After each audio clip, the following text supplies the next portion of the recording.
Convido aqueles que puderem a colocarem-se de pé para nós iniciarmos este momento falando com o nosso Deus em oração. Querido Deus e Deus, que és Trino, Pai, Filho e Espírito Santo, nós chegamos diante deste teu altar nessa noite, reunidos como servas e leigos, para te adorar com o nosso canto, com as nossas orações e ações de graças. E te pedir, Senhor, que abençoes este nosso encontro, abra o nosso coração, a nossa mente, para nos dar o entendimento, para que possamos sair daqui fortalecidos na fé em Ti e confiantes, Senhor, que Tu és o nosso Deus soberano acima de todas as coisas, e de modo especial com o tema que nós queremos estudar essa noite, sobre o nosso casamento. Em nome de Jesus, Senhor, nós te pedimos e agradecemos. Amém. A comunidade pode sentar. Então, o nosso tema para essa noite é cônjuges, companheiros de jugo. Eu coloquei essa imagem ali do lado, não foi proposital, tá? Quem é acostumado com a vida no campo sabe muito bem do que se trata essa imagem e sabe o que é um jugo. Tem nosso tema, companheiros de jugo, justamente por estarmos em um contexto de encontros, servas e leigos, foi que surgiu essa sugestão de trabalharmos, então, o casamento. Mas esse estudo não é apenas para os casados, para aqueles que ainda estão namorando, ainda estão esperando o seu amor. Quando nós falamos em casamento, nós precisamos lembrar que é uma instituição divina. Pelo ser instituído por Deus, logo o casamento é sagrado, ordenado por Deus desde a fundação do mundo. Depois que Deus criou lá Adão e Eva, Ele declarou a eles como marido e mulher. E Deus disse: portanto, deixará o homem o seu pai e a sua mãe, e apegar-se-á à sua mulher, e serão ambos uma só carne. Em Gênesis 2, 24, nós temos essa instituição do casamento. Mas o que Deus queria dizer com uma só carne? Lembram como a mulher foi criada? A escolinha bíblica, quem ainda lembra? Deus escreve aqui em Gênesis a união do homem e da mulher no casamento como a união daquilo que foi separado na criação da mulher. Deus fez Adão mulher, tirou dele a costela e criou então a mulher. E aqui em Gênesis capítulo 2, Deus escreve como essa reunião. Eles passam a ser novamente uma só carne. É isso que Deus quis dizer com uma só carne. O que Abraão diz então a Eva? Essa é osso dos meus ossos, carne da minha carne. Jesus também citou essa mesma declaração que Deus fez para Adão, quando ele afirmou que a origem do casamento é divina. Está lá em Mateus 19, versículos 4 a 6, onde diz o seguinte: por acaso vocês não leram o trecho das Escrituras que diz: no começo, o Criador fez homem e mulher. E Deus disse: por isso, o homem deixa o seu pai e a sua mãe para se unir com a sua mulher. E os dois se tornam uma só pessoa. Essa é a NPLH.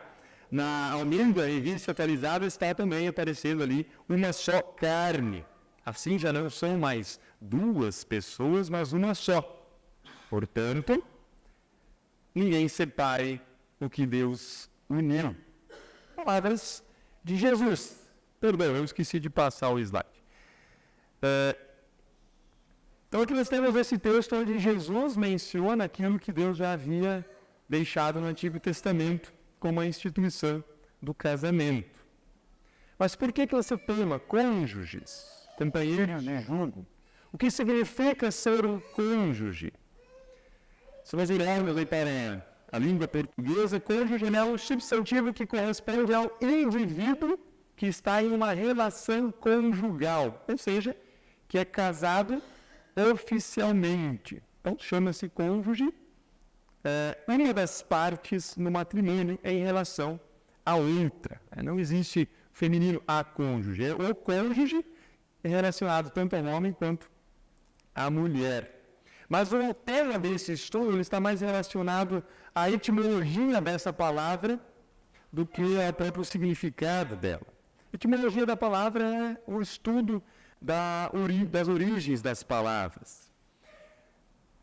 Eu trouxe aqui essa imagem, já bem sugestiva, porque justamente é daí que vem o nome, cônjuge.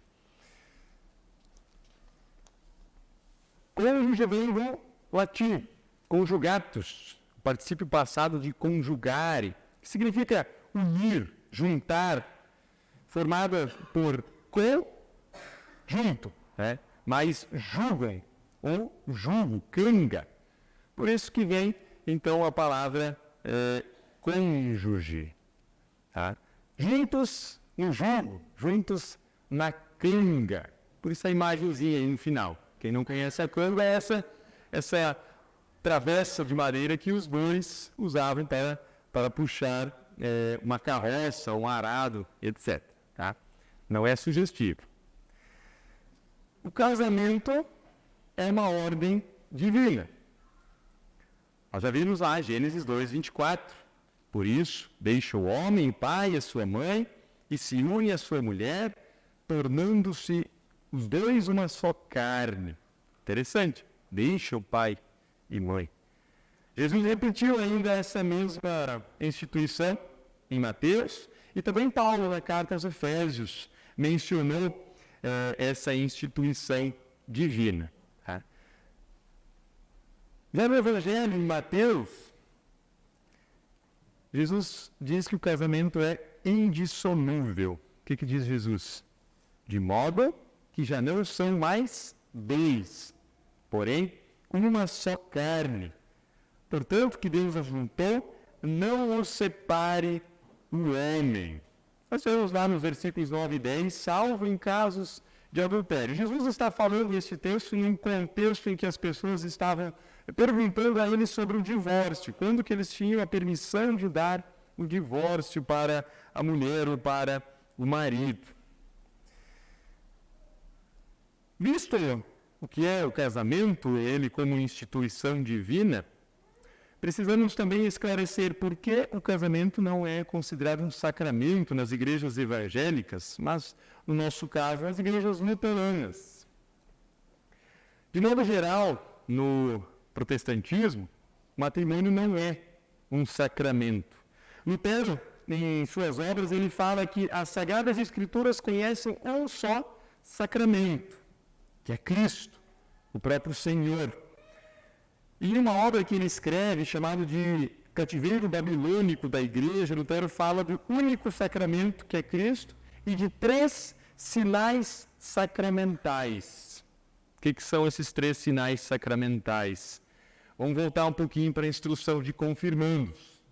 Quem ainda lembra? O que são esses 3 sinais sacramentais? São 3 coisas que fazem de uma cerimônia algo sagrado. Quando nós estudamos o batismo, a Santa Ceia, nós vemos lá quais são essas 3 coisas que fazem dessas cerimônias serem sagradas. Primeiro, a instituição, a ordem de Deus de ter dado esta cerimônia. Segundo, a palavra ligada a essa cerimônia, a essa ordem, uma promessa de perdão. E, por último, um sinal, um elemento externo, tá? Que no batismo é a água, na Santa Ceia é o vinho. Então, no batismo, nós temos a ordem de Jesus. Mateus 28, ide e fazei discípulos.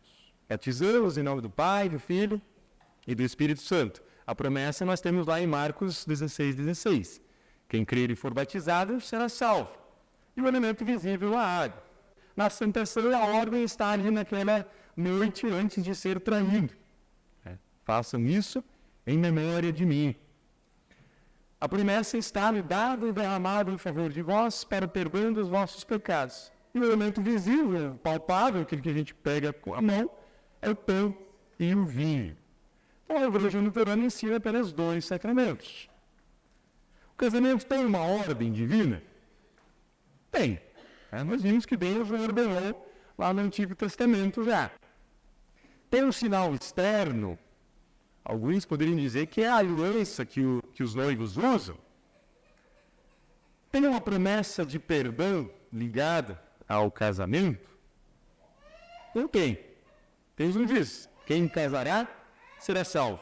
Não há. Então não há aquelas 3 coisas, aqueles 3 sinais sacramentais. Tá? Mas isso não reduz a importância que o casamento tem e não reduz a importância que é dada a ele nas igrejas evangélicas e na igreja luterana de modo especial. Por isso nós também chamamos a cerimônia de casamento de a bênção matrimonial. Então, segundo Lutero, o casamento é uma ordem de Deus que entra na ordem da criação. Ele não tem um papel específico na ordem da redenção. Não há uma promessa de perdão dos pecados e salvação para quem se casa. Ela faz parte da vida do ser humano. Nós confessamos isso lá no primeiro artigo do Credo. Hoje nós vamos voltar um pouquinho à instrução. Quem lembra? Primeiro artigo do Credo. Creio em Deus Pai Todo-Poderoso, Criador do céu e da terra. E aí no Catecismo Menor, Lutero escreve: o que significa isso? Creio que Deus me criou a mim e a todas as criaturas, me deu corpo, alma, olhos, ouvidos e todos os membros, razão e todos os sentidos, e ainda os conserva. Além disso, me dá vestes, calçado, comida, bebida, casa, esposa e filhos. Então o casamento entra aqui na ordem da criação. Primeiro artigo. O casamento, ele diz respeito, então, à ordem civil. O casamento é um assunto secular. E é tratado assim pelas autoridades civis. Em nosso país nós temos ordens, leis, que defendem o casamento, defendem o homem e a mulher. Mas não se nega o status divino também do casamento, como nós vimos anteriormente lá em Gênesis, como nós vimos em Mateus, e também Paulo na carta aos Efésios. Deus não prescreveu nenhuma cerimônia que determinasse o início de um casamento, mas ele deixou bem claro a necessidade de haver, entre um homem e uma mulher idôneos, um compromisso bíblico, que consiste em deixar os seus respectivos pais e tornarem-se uma só carne. Mesmo pessoas não cristãs unidas pela lei, pela lei de Estado, assumem um compromisso e são consideradas casadas. Então, as cerimônias, tanto civis quanto religiosas, elas visam proteger o casamento, proteger homem e mulher. Então, homem e mulher estão sujeitos às leis que regem o casamento no âmbito civil. É o reino da mão esquerda que Lutero fala, que são as coisas aqui deste mundo. Portanto, o homem e a mulher que fazem parte do reino da mão direita, que são as coisas que concernem ou estão ligadas ao reino de Deus, eles não devem deixar de procurar a bênção de Deus para a sua decisão. Apesar do casamento acontecer na ordem civil, na ordem religiosa, também o casal não deve deixar de buscar essa bênção. Tá? Então, definido o que é o casamento, qual a necessidade dele, e esclarecendo como que a igreja luterana observa isso, é praxe da igreja luterana fazer a cerimônia de casamento religiosa somente após a realização da cerimônia civil. Tá? Ou quando essa cerimônia civil acontece junto com a cerimônia religiosa. Do caso contrário, não é aconselhado se fazer essa cerimônia antes. Tá? Então, a necessidade do casal que pertence ao reino de Deus buscar essa bênção também é grande. Tá? Então, definido aqui o que é um casamento, vamos entrar um pouquinho mais no nosso tema. Companheiros de jogo, isso acontece depois do sim. E eu quero começar com uma frase que eu achei enquanto eu estava estudando para escrever esse estudo, e diz assim: abra bem os olhos antes de casar e os feche depois de casar, depois do sim, até o final. Nós precisamos olhar isso dentro de um contexto. Não quer dizer fechar os olhos para aquelas coisas que causam, por exemplo, sofrimento, né? Brigas, violência doméstica, algo que está sempre muito em pauta. Tá? Não é nesse sentido fechar os olhos depois de casar. Tá? É no sentido mais particular, na vida conjugal, na vida íntima do casal. Que vê depois já foi. Devia ter sido visto antes. O problema é que muitas vezes apressa. Né? Acaba não dando tempo de ver o que deveria ser visto. Por isso, abram bem os olhos antes de casar. Tem gente que gosta de namorar 2, 3 meses, já casa, já quer juntar os trapos, né? Vendo de uma pessoa que está casada um pouco mais de 1 ano e meio, talvez pareça que não tenha muita força nesse meu conselho, mas eu digo, eu conheço a Michelle há 18 anos. Quem quer entender, depois me pergunte em particular por quê. Mas nós nos conhecemos há 18 anos. Claro que nós não estamos namorando há 18 anos, né? Mas... Oi? Os olhos estavam bem abertos. Agora, tem que fechar, né? Então, todo casal, ele chega num relacionamento com uma carga. Né? O que seriam essas cargas? A sua vivência, suas experiências, decepções do passado, frustrações. Então, o que se vê depois do sim, já era. Né? Então, muitos chegam no casamento sem levar em conta a carga do outro. Chegam bonitos, todo vestido, gasta milhares de reais aí numa festa e não levou em conta as cargas, aquilo que o outro já passou, ou aquilo que você mesmo passou, mas você não compartilhou isso com aquela pessoa que você deseja compartilhar o resto da vida. Depois do casamento, aí começa a despejar as cargas. Tá? Esse é um cuidado que nós devemos ter. Por isso, abram bem os olhos antes de casar. Quem já está casado, agora tem que fechar. As cargas estão aí para serem carregadas juntos. Tá? Outro problema que nós vemos muitas vezes nos casamentos é o casar para ter. Casar para ter.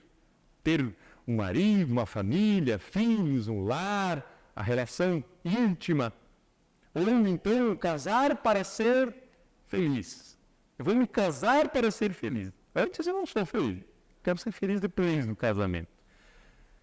Há um versículo da Bíblia que diz: aquele que acha uma mulher, acha felicidade. É um dom recebido de Deus.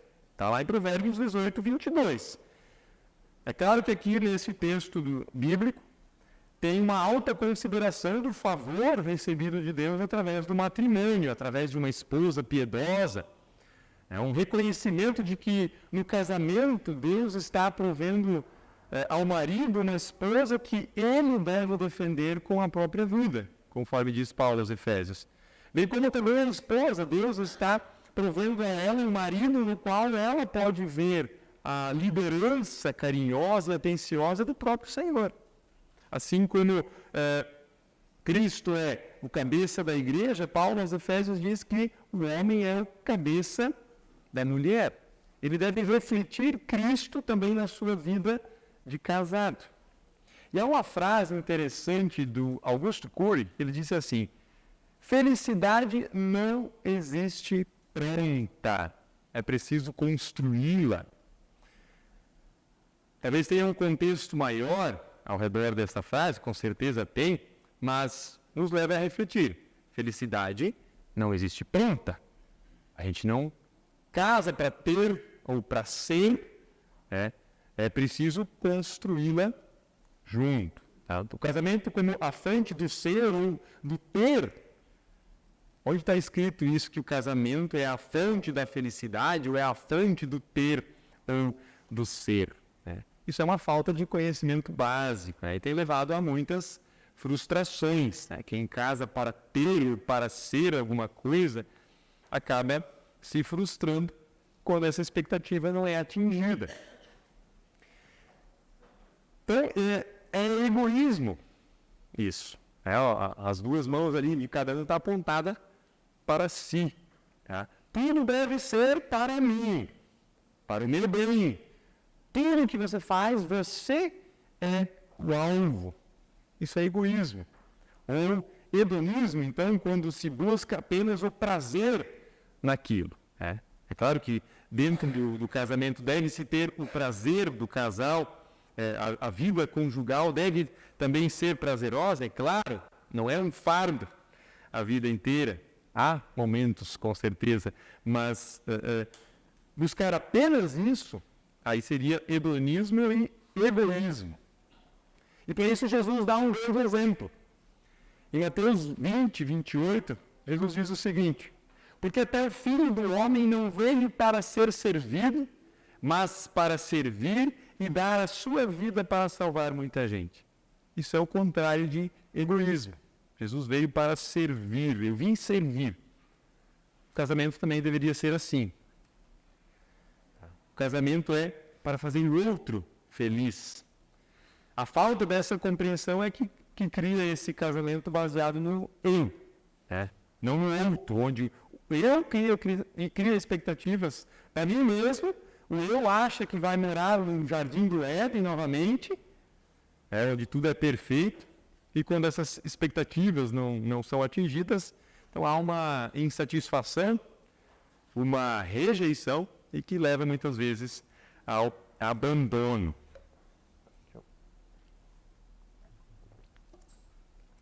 Então, quando nós baseamos a vida matrimonial no eu, então esse é o perigo que nós corremos, a insatisfação, rejeição e, por fim, abandono. Isso é egoísmo. Outro ponto interessante é olharmos para um momento na nossa história que ficou marcado, a tal da pandemia do Covid-19. No ano de 2020, no início da pandemia, houve uma diminuição no número de divórcios. Março, abril, por ali. Isso porque tudo estava fechado. Os cartórios não estavam realizando divórcios. Se nós olharmos para essa tabela aqui, esse gráfico, nós vemos aqui que 19 é a nossa barra azul e 2020 essa barra alaranjada. Junho, julho e agosto nós temos um aumento gradativo não, muito repentino do número de divórcios em relação ao ano anterior. O que mais causa espanto não é nem esse número elevado, quando relacionado à sociedade em geral. Um estudo que foi realizado pela Baila Group, que é um instituto de pesquisa que se dedica a pesquisar ambientes cristãos, registrou os seguintes dados. 76% da população evangélica adulta é casada. Dentro desses 76%, tem os que já se divorciaram, casaram novamente, mas 76% estão casados. De modo geral, 59% dos cristãos adotam o casamento, procuram formalizar o casamento, enquanto que na sociedade em geral apenas 52% das pessoas procuram formalizar a sua união. Mas o que chama a atenção é o total de divorciados entre os evangélicos, que é de 25%. Mas por que o espanto? Porque 25% é uma taxa bem alta. Mas por que o espanto? Porque esse número entre evangélicos é igual ao número de divorciados na sociedade em geral, contando pessoas de outras religiões ou pessoas que não professam fé em nenhuma religião. É igual o número. E aí eu coloquei ali embaixo o texto de Romanos 12, 2. Alguém sabe o que está escrito nesse texto? Não vivam como vivem as pessoas deste mundo. Nesse ponto, nós, como evangélicos, eu digo nós de modo geral, como evangélicos, já estamos vivendo como as pessoas deste mundo. Há casamentos arruinados por N motivos. Então, nesse ponto, nós já nos igualamos à sociedade em geral, aqueles que não professam fé em nenhuma religião. E aí nós entramos, mais uma vez, voltando ao tema do nosso estudo. Não é proposital, tá? Eu vou repetir toda vez para ninguém achar que é, porque tem dois boi aí. Dois chifrudos. Cônjuges, companheiros de julgo. Lembra que no início eu falei da carga que cada um traz no relacionamento. Cada um traz consigo, antes de casar, uma carga. Cada um tem a sua. Depois do ser, nós devemos jogar essa carga na mesma carroça e puxar junto. Por isso, essa imagem. E lembrando mais uma vez, abram os olhos bem antes de casar. A carga pode ser muito pesada depois. É preciso conhecer bem antes. Infelizmente, também, em alguns casos, a bênção do casamento ela é usada para esconder males, como abusos, violência doméstica. E a isso nós temos um texto bíblico muito interessante que diz assim: se alguém não cuida dos seus parentes, e especialmente dos de sua própria família, negou a fé e é pior que um descrente. Diz Paulo na sua primeira carta a Timóteo, no capítulo 5. Paulo não coloca nem como igual a um descrente, esse que não cuida dos da sua própria casa. Ele coloca como pior que um descrente. É o que nós chamamos de relacionamentos tóxicos. Hoje em dia é muito falado sobre isso, relacionamento tóxico. É aquele que faz o outro se sentir sem apoio, incompreendido, humilhado ou atacado. Relacionamento tóxico é aquele onde o seu bem-estar é ameaçado de alguma forma, seja emocionalmente, psicologicamente ou até mesmo fisicamente. Por isso, abra bem os olhos antes. Essa é para os solteiros. Cabe também aqui dois conselhos bíblicos. Claro que Deus, por meio da sua palavra, não aprova esse tipo de relacionamento tóxico entre os casais. Antes, Deus nos convida a reconhecer que antes de pertencermos um ao outro no matrimônio, nós somos comprados por Deus. Paulo, na primeira carta aos Coríntios, diz o seguinte: pois Ele nos comprou e pagou o preço. Portanto, usem o seu corpo para a glória dele. Então, talvez seria antes de um casamento, um pequeno estudo com o seu pastor, tirar dúvidas e abrir os olhos e reconhecer que antes de irmos até o altar ou irmos até um cartório, formalizarmos a união, nós fomos comprados por Deus e pertencemos a Ele, portanto, devemos glorificá-lo com o nosso corpo também. E o casal é chamado a glorificar a Deus através de um relacionamento saudável. Cabe outro conselho bíblico também, Tiago, capítulo 1, versículos 19 e 20. Lembrem disto, meus queridos irmãos. Cada um esteja pronto para ouvir, mas demore para falar e ficar com raiva, porque a raiva humana não produz o que Deus aprova. É um ditado que diz, Deus nos deu uma boca, dois ouvidos. É um pré-julgamento, a gente mal ouve e já abre a boca. Demore para falar, demore mais ainda para ficar com raiva. É o conselho que Tiago nos dá aqui. Nós podemos incluir esse conselho também na vida matrimonial. Tá? É importante lembrar que ninguém chega ao casamento sabendo tudo. Como que é o casamento? Às vezes a gente passa 10 anos ainda conhecendo a pessoa, errando em alguns momentos, acertando em outros, porque ninguém nasceu sabendo de tudo. Um bom exemplo disso vocês acham que Noé sabia construir uma arca? Com certeza não. Ele estava longe da água. Nunca tinha visto, talvez nem uma canoa, quanto mais uma arca. Deus deu a ele as medidas exatas que ele deveria usar. Que tipo de madeira? Como fechar as frestas para que a arca não afundasse? Deus deu todos os detalhes. Que tipo de animal que ele deveria levar a arca? Como que ele deveria fechar a porta? E tudo mais. Tá? Deus deu um projeto para ele. Não um computador assim como os engenheiros fazem lá no AutoCAD, mas Deus deu a ele os detalhes.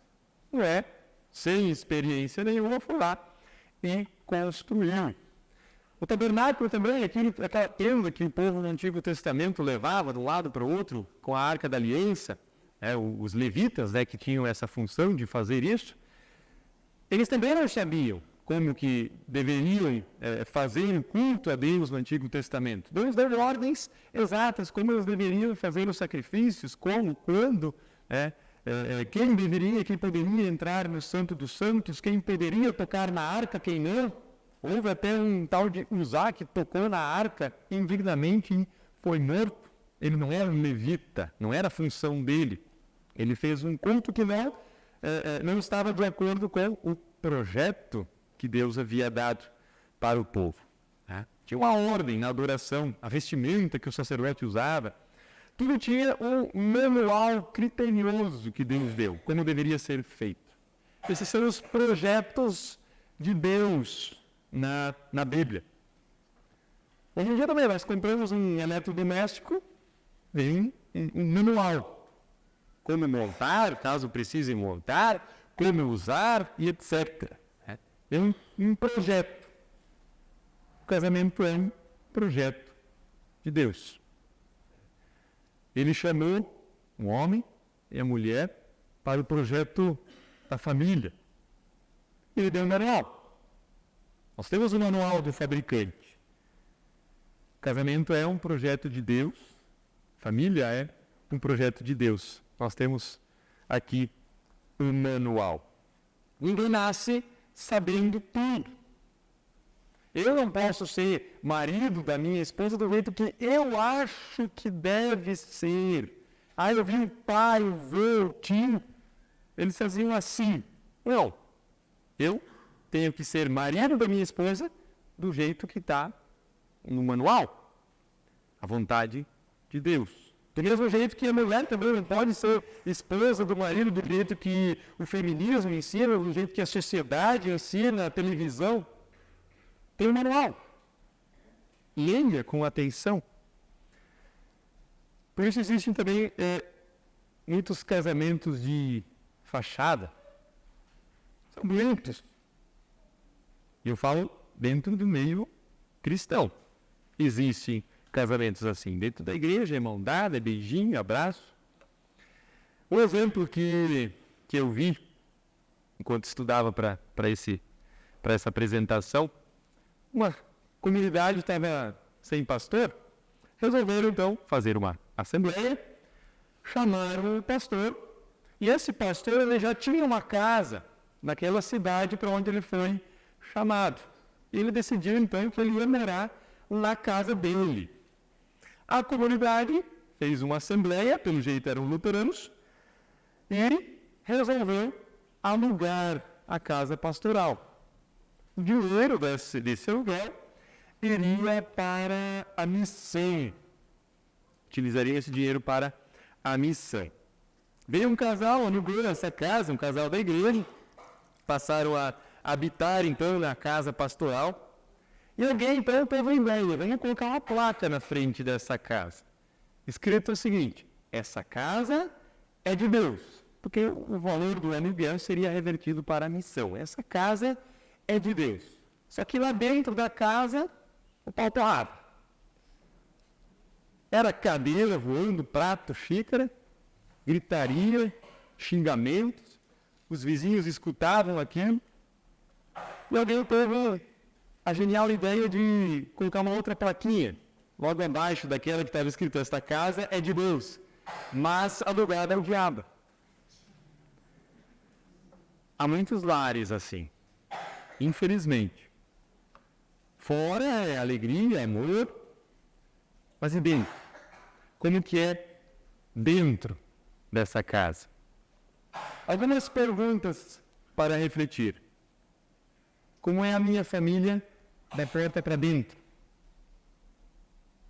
Quando os outros estão olhando, é fácil ser amoroso, carinhoso. O verdadeiro amor e carinho é demonstrado na intimidade.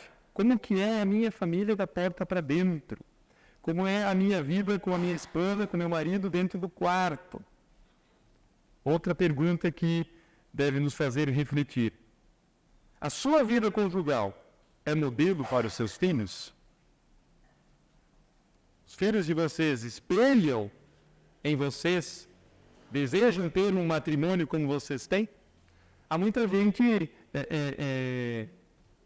esqueci a palavra agora, traumatizada com o casamento dos pais. Chegam na vida adulta e não querem saber de casar.